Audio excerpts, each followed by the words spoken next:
இந்த வசனத்தின்படி பவுலுடைய போதனைகள் என்ன? ஒரு மனிதனை எப்படியாவது ஞானஸ்தானத்திற்குள் நடத்துவதா? அல்லது ஒரு மனிதனுக்கு எப்படியாவது கிறிஸ்துவின் வல்லமை உள்ள சிலுவையின் உபதேசத்தை அறிவிப்பதா?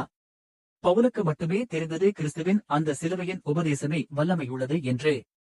இயேசு கிறிஸ்து சொன்னார், தன் சிலுவை எடுக்காதவன் யார்?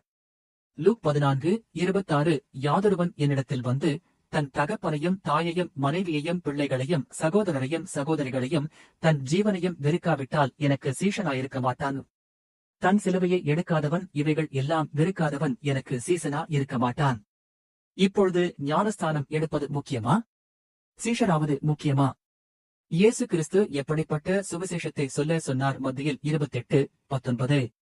ஆகையால் நீங்கள் புறப்பட்டு போய் சகல ஜாதிகளையும் முதலாவது சிஷராக்கி பிறகுதான் ஞானஸ்தானம் கொடுங்கள் என்று இயேசு கட்டளையிட்டார். ஆனால் இன்றைக்கு நாம் ஞானஸ்தானம் கொடுக்கிறோம், ஆனால் அவர்களை சீசராக்குவதில்லை. எங்கே கற்றீர்கள் இந்த உபதேசத்தை? ஞானஸ்நானம் எடுத்த யூதாசும் நரகத்துக்கு சென்றான். ஞானஸ்தானம் எடுக்காமல் சீசராய் மாறின திருடன் பரதேசியில் சென்றான். ஞானஸ்தானம் என்பது கிரியை.